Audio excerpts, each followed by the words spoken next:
Udah lama ya, kita udah Ya, kenal lama, dari gua awal-awal banget bangun dari ternak uang. dari lu ternak uang ya? Dari gua awal banget Itu ternak kita uang. berarti masih puluhan miliar kali ya? Iya, masih masih puluhan miliar itu gua waktu itu. Terus ketemu Terus kedua ratusan miliar, iya, sekarang udah triliunan.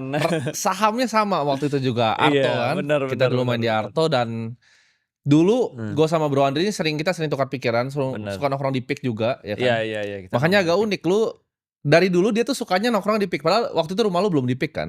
Gue di Ancol, sampai sekarang gue juga di Ancol, baru, eee, minggu depan lah gue pindah ke PIK. Nah, ini gue pengen nanya, jadi sebelum kan waktu itu lu sempat cerita ke gua di sana, Mmm, lu tuh mulai dengan alat berat, ya kan. iya, Jadi sebelum lu di capital market ini mhm. sebenarnya, apa sih yang lu kerjain dulu?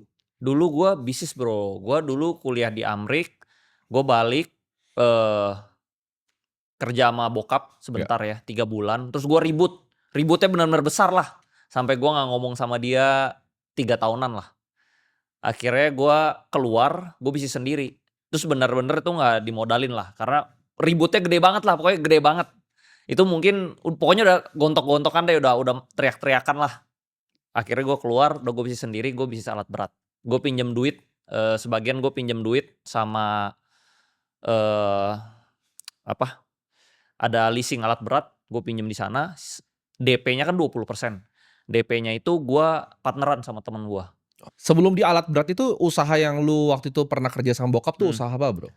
Bokap gua itu di bidang, eee, impor otomotif ya, motor, tambang. Oke, tambang apa?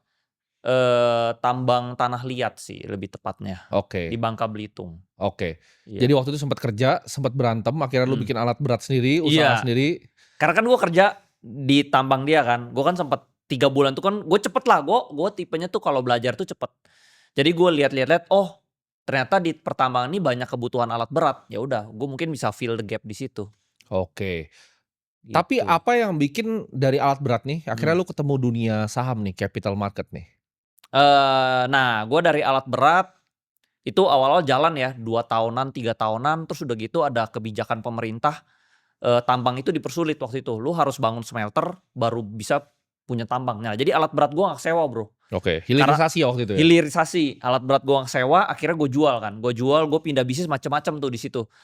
Ada ekspor impor, ada gua trading komoditi lada, terus restoran juga gua pernah, kafe, itu macem-macem Bro. Makanya gua bener-bener lihat lu ya, menurut gua lu hebat. Lu tuh jadi nggak perlu lewatin kegagalan kayak gua Bro. Lu langsung masuk capital market, langsung di finance, lu di industri yang tepat. Kalau gua tuh banyak salah jalannya Bro. Baru terakhir gua di capital market, makanya gua telat Nah, taunya. apa tuh yang bikin awalnya lompat? Gua kan waktu itu gua baca bukunya Mmm, si Buffett kan. mhm, Jadi gua berdagang, gua nggak mhm, bisnis, gua dagang terus pengen gua timpukin ke mhm. market semua. Nah, lu bener, lu realize-nya tuh cepet, gua Ya. realize-nya tuh lambat, Bro. Nah, apa yang waktu itu bikin lu ke sana? Kalau gua kan Bikin gua bukunya Warren Buffett tuh. nah, Lu apa waktu itu? bikin gua ke sana, jadi, bokap gua itu ada 2 perusahaan publik itu udah IPO. Bang Harda waktu itu kan? Iya, salah satu Bang Harda, salah satu tambang tanah liatnya itu juga udah IPO. Oke. Namanya Nah, apa ya tambang tanah liat? Ultra Abadi Tbk, Oke, kodenya dulu Aldi, tapi udah delisting. oke. Kalau Bang Harda itu BBHI, itu Alobank sekarang kan? Alobank, itu jual ke, Pak Charul Tanjung. Oke, Nah, di situ gue sering denger dia ngomong gitu loh.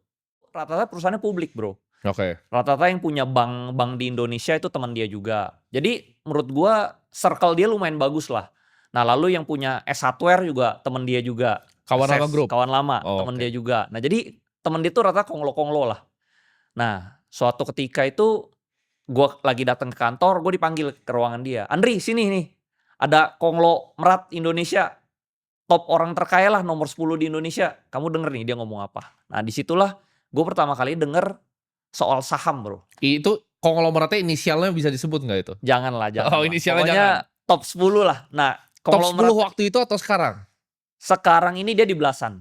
Dulu Oke, dia top 10. oke, Nah, tapi family-family dia juga perusahaannya IPO. Family dia juga konglomerat juga top 20 juga lah. oke, Jadi dia dan family-nya itu top 20 semua. oke.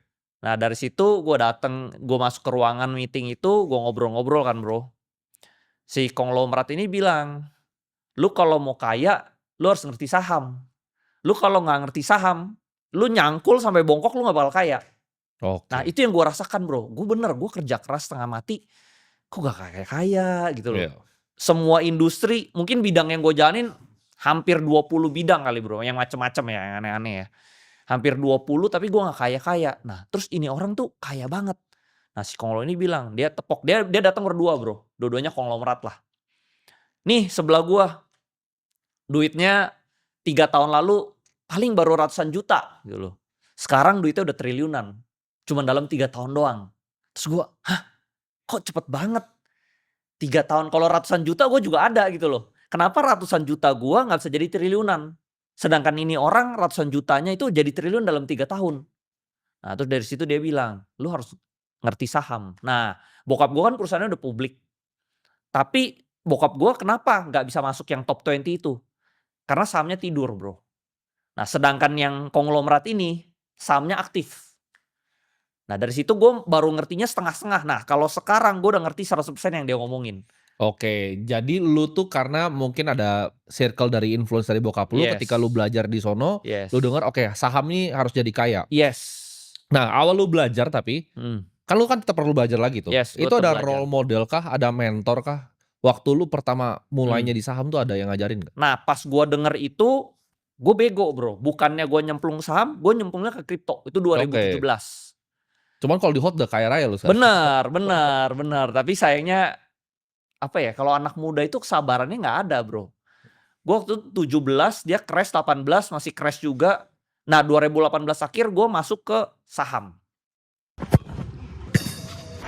Saat Anda scroll Jadi gue nggak langsung, pas denger itu gue nggak langsung, gue cuman udah mulai ngerti, oh capital market tuh cepet. Kalau lu dagang kan lu cari untung, karena kan gue background-nya pebisnis ya, gue dagang itu cari untung paling 8%, 7%. Sedangkan gue lihat kalau capital market tuh kalau terbang kan bisa 100%, Ya, 50%, unlimited gitu loh bro. ya. Nah dari situ gue merasa, oh kayaknya gue harus capital market. Nah tapi gue masuknya salah, gue ke crypto dulu sama ke forex dulu. Oke. Dua-duanya ambles bro, Dulunya abis itu. dua-duanya habis. Dua-duanya habis. Baru 2018 akhir, temen gue juga masuk kripto sama gue. Ya. Kita sama-sama rungkat lah. Terus dia bilang, ada yang lebih mirip nih, kayak kripto-kripto juga. Kan kita sama-sama bego lah. Ya. Namanya saham, lu coba bikin akun deh. Nah, terus gue bilang, oh iya gue tahu nih. Dulu bokap gue sama temennya pernah ngomong saham ini. Nah di situ lo gue bikin akun bro. Oke. Nah 2019 gue mulai aktif trading, jadi trader lah. Jadi trader, jadi scalper, terus belajar bukunya Warren Buffett, ikut seminar-seminar saham yang kelas-kelas saham orang lain. Oh, lu masukin tuh semua semuanya? Masukin semua bro, Oke. technical, apa fundamental semua gue pelajarin lah. Ya. Sampai akhirnya gue dapat formula gue sendiri, Oke. gitu. Nah, ini kan dunia capital market Indonesia ya, terutama kan tuh Heeh. sangat sempit Bro. Gua kan sempat Iya. waktu itu ada dengar-dengar lu diajarin lah sama salah satu legend, tapi nggak enak lah Heeh. disebut namanya. Iya iya. Nggak enak. Legend itu pun ya gue masih kenal lah Masih kenal sampai masih sekarang. kenal, Oke. masih kenal. Masih aman dia Masih soalnya ya. masih aman.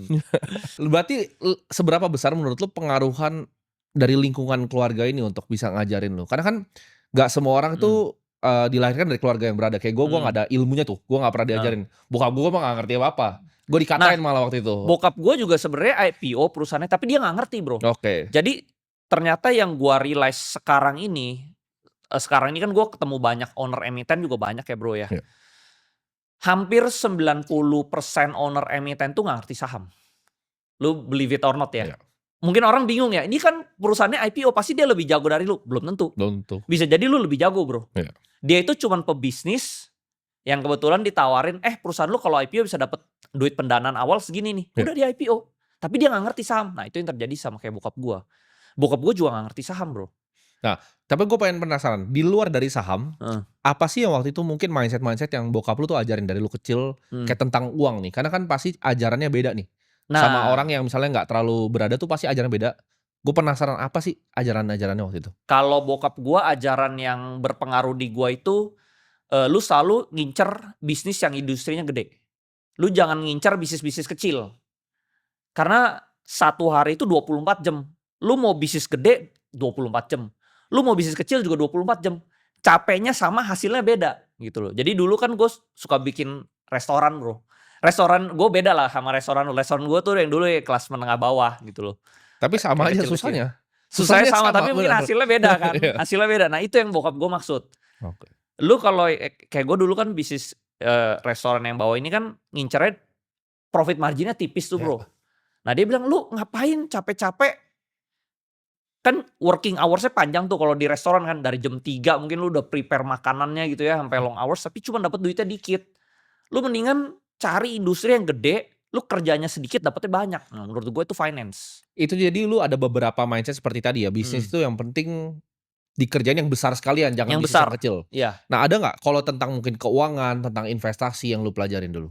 Karena bokap gua, jadi ini kalau kita orang Chinese ya, Bro, orang Iya. Cina ya. Itu juga ada grup-grup sekte-sektenya juga tuh. Ada Cina Hokian, Cina Ke, Cina segala macam kan banyak kan.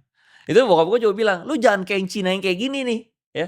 Cina bego, Cina tolol. Ngejarnya duit-duit kecil gitu loh. Buka bisnisnya restoran lah, apa, toko baju lah gitu. Lu kejar yang kayak Cina yang kayak gini, bisnisnya tambang, bank gitu loh, yang gede-gede." Tuh, jadi ya jadi dari situ gue juga, oh ya mindset-nya harus ngejar yang gede nih. Iya.